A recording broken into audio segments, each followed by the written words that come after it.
Yeah. Give a Marcus Washington update. Yeah, Marcus tore his ACL.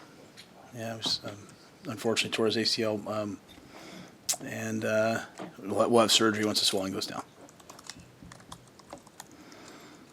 Obviously, that means something for your young guys. What we saw Malachi on Friday. Is he the guy who steps into that position, or how do you manage that?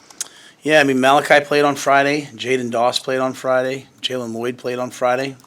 I think all three of them have to be ready to go.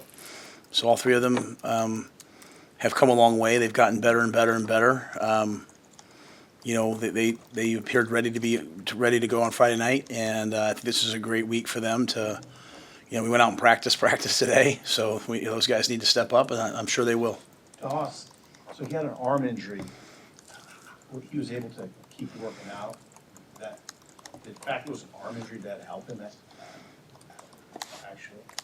Yeah, I think the fact that there wasn't anything with his lower body. I mean, our guys do a great job of keeping guys in shape. He broke his arm, so he just had to wait for it to heal. And once it healed, he's been integrated back in. So he was out, back in for a week, and then a little something. I think maybe I can't remember Michigan week if he was up or not. Forgive me, but then he was up obviously last week, and actually called a reverse for him in the game. Sat did, and they checked out of it because they were blitzing the corner. But Jaden's a really good player. Jalen's a really good player. Malachi's a really good player. Ty Hahn stepped up. Bullock, I thought, made the plays we all know Bullock's capable of making. So we'll need those guys to go.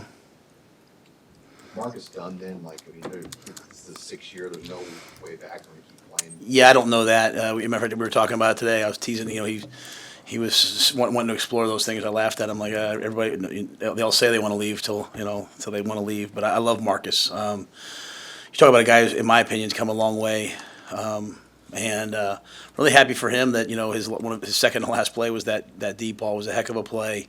Really, to me, it meant a lot about what we're trying to get done here. That you're on the goal line and Riley Van Poppel, as a freshman, makes the big hit, and then you come back out and Marcus Washington, as a senior, makes the big catch. It's just team, and I hate it for Marcus because he's so competitive. He's just had a tough go. This camp. First it was the knee other knee injury, and then now this. His hand was broke because I think he was poised to have a really good year.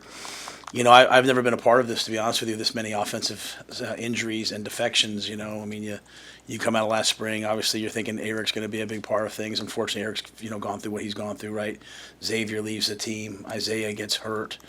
Marcus gets hurt. I'm probably forgetting somebody. So I've never been a part of. Ramir gets hurt, Gabe gets hurt. So I think the offensive staff's doing a great job of coaching. It limits you a little bit into some of the things that you maybe want to do. But at the same time, it's an opportunity for guys to go play. And those young guys, since the day I got here, I told you, hey, they're going to be really good. They just got to be really good now. Because of the extreme nature of what you just went through, can you keep that identity that you've identified, where you want to hammer it at people? Yeah, well, yeah. We did a bye week, kind of plan to win with the guys, like all the things we need to improve upon. The one thing we're doing well is, we're first in the Big Ten in rushing offense. We're first in 10-plus yards rushing. I think we're third in yards per carry at 5.1. We're second in rush defense, maybe first or second in defensive yards per carry, and first in 10-plus runs. So we're defending the run well. Third down, we need to get about 7% better on offense and 7% better on defense. I think we're middle of the pack on, I can't remember the numbers, but we're 40% on defense. Okay, we need to be in the low 30s, and we're 37% on offense. We need to be in the mid 40s. So there's a lot of things that are just close. The one thing that's giving us a chance is running the football. We're minus through 6 games. We're I guess minus 7 in the turnover battle. We're 129th out of 133 teams. And that's that could have been a 30-7 game, 35-7, 40-7 game. So there's a lot of things, but our identity of running the football, and taking away and stopping the run, that can't change. That's just a bedrock of who we want to be. It didn't work we couldn't get it done against Michigan. They're beyond that. We were beyond that on that day. But as we move forward, we have to continue to do that. These young receivers, I think we started making some plays in the passing game this past game that allowed us to score some touchdowns by tying some third down conversions. We just have to continue to augment that as we move forward. You mentioned the turnovers, and they all came late on Friday. Is there a different kind of opportunity to learn from those when they happen in a win than there is versus like the Minnesota game where you had some of the same late turnovers and a loss? Yeah, that's a great question. I hadn't really thought about that. What I did tell the team was, at some point, at some point it's going to have to stop. It's been 8 years of it here. Going back to the 9-4 year was the last year that we had a plus turnover margin. So it's all these different voices saying it.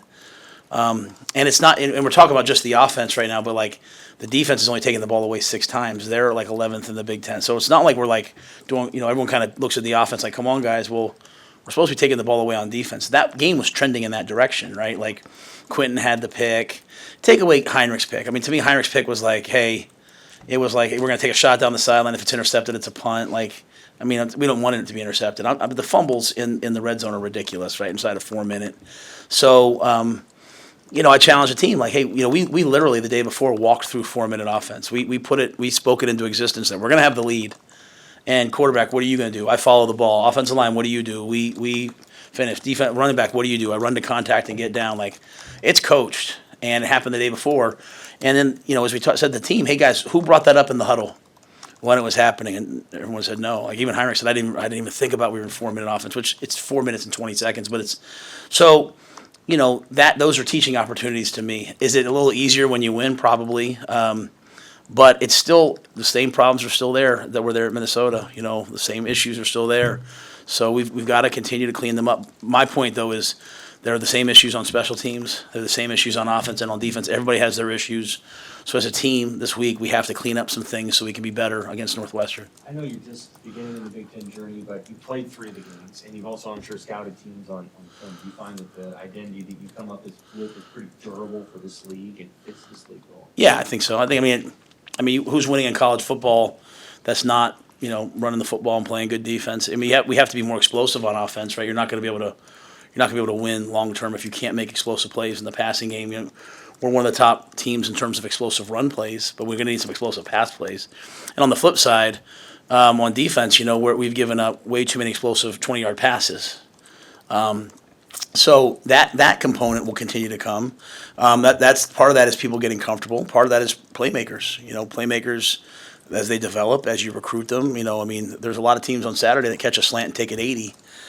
We have the guys who can do that. We just have to continue to get them confident. And I see our team becoming a more confident team day by day. So, I think playing defense, running the football. I mean, that was a really people don't know that was a really windy day. It was just what Coach Osborne was out at practice today. That's just what Coach Osborne told me. There'd be some really windy days where like having good special teams and having good defense and the ability to run the football is going to be really, really, really important. How important is Anthony Grant now? And more so, he's always important, obviously, and did he come out of Illinois okay? Well, he's not okay with me because he keeps fumbling the ball. I love Anthony, but you can't play for us if you can't control the ball. So Anthony, he's got to improve that. Not in the doghouse. People take things the wrong way. He's got a skill that is not showing up. It's very simple. To me, it's all technical. Football's never emotional for me. It's just technical. So I have to get that fixed for Anthony. And Anthony has to get that fixed for Anthony or he can't play because we can't, you can't fumble the ball in practice on Tuesday, then fumble it again in practice on Wednesday, then fumble it in 4 minutes on Saturday and think you're going to play the next week. So I think the bye week comes at a great time because Anthony can really work on that this week.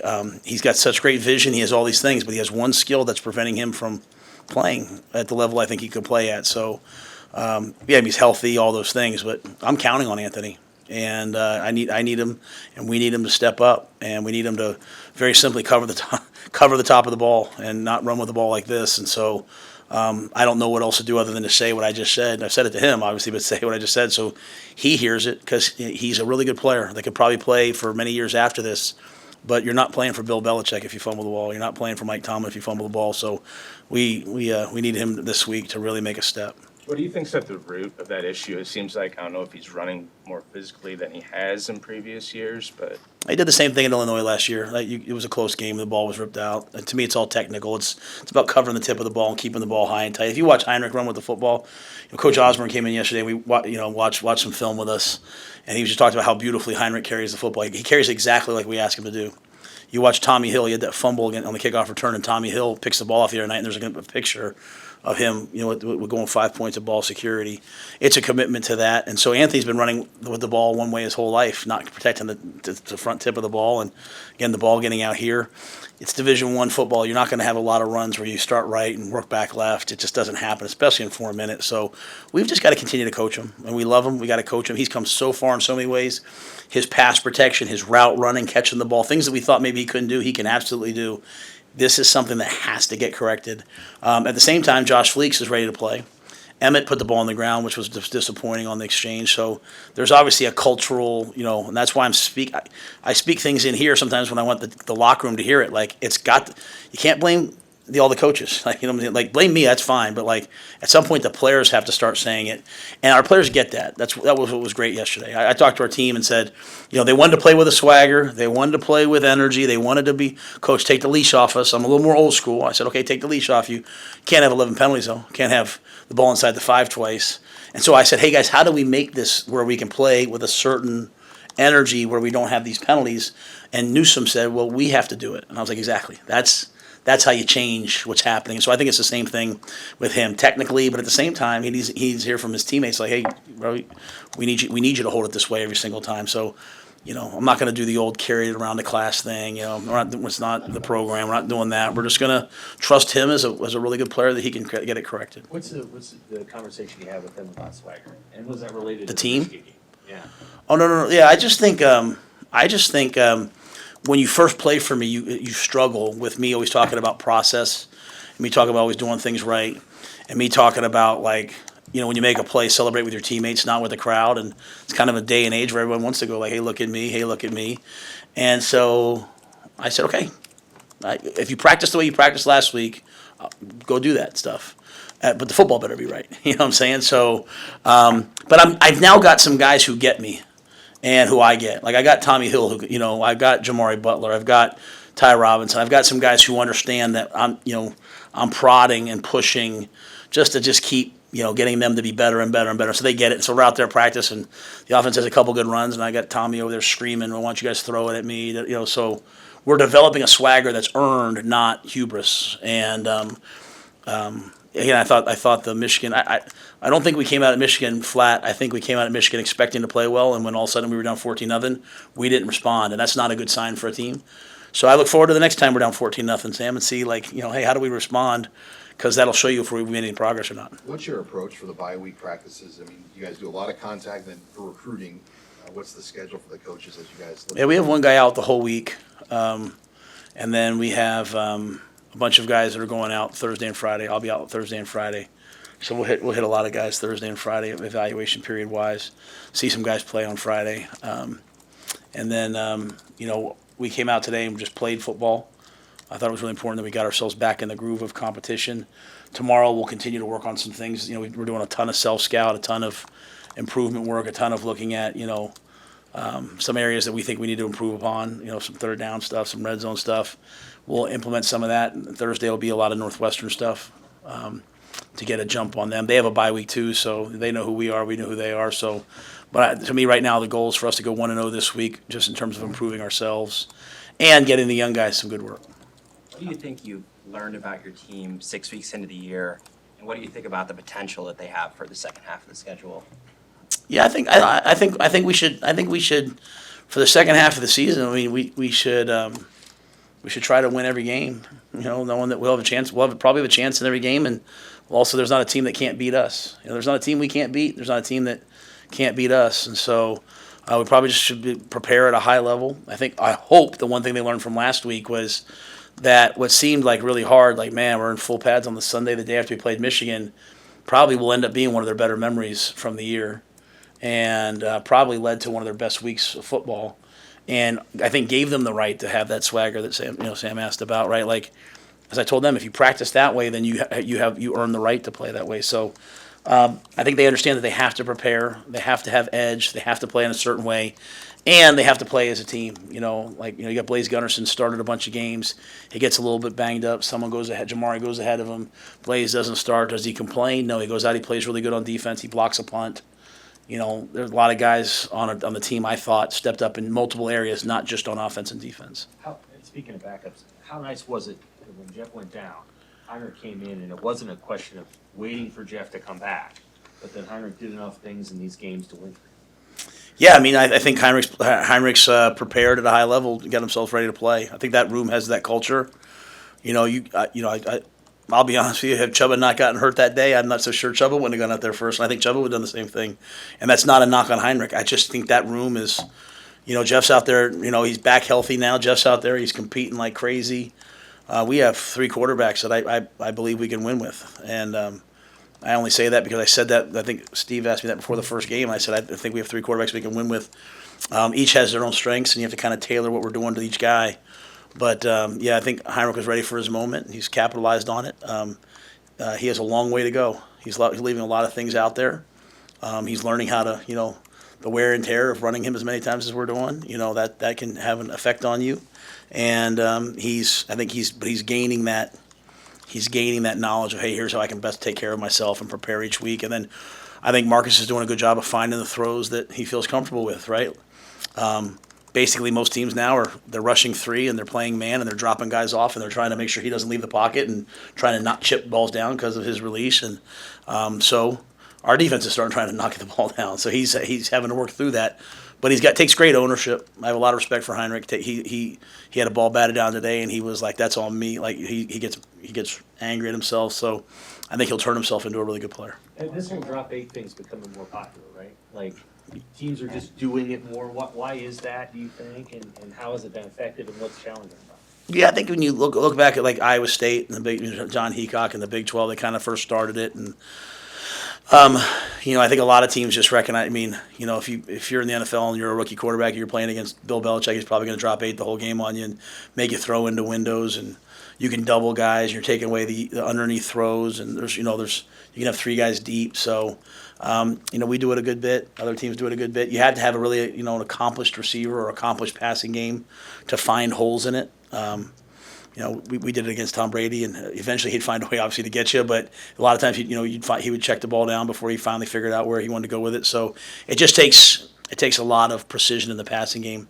And if you have some guys who can rush with a 3-man rush, then you're cooking with gas. We talk about the significance of having Van Poppel in that goal line situation, then having him at the point of contact on that passing play. Yeah, Riley. Riley said when I kind of pushed Terrence to play more. I'd like to see him play more. I think he will play more the second half of the season. When I watched the Michigan game, he was a guy to me that didn't look like the moment was too big, or when guys blocked him. And I think I said that maybe even last week. I thought he played with great extension and length. He's tough. He's physical. I think he's going to be a really, really excellent player for us. So, last game we didn't, because we had so many 3 and outs after that first drive, didn't rotate maybe quite as much as I would have liked. But he's in that jumbo package, and I think Tony's done a good job. While Tony is a card-carrying member of the 3-3-5, and they don't deviate. He is putting some big people out there, and we are playing some 3-4, and we do have Chief and Jamari or Chief. We do have some true big people when people go big against us. And that gets Riley another opportunity to get into the game and be a big body inside. So, as we come down the stretch, there's going to be some teams I know they're going to be physical and run the ball as it gets a little colder and windier. We're going to need those guys. We're going to need those bodies. We're going to need those bigger defensive sets.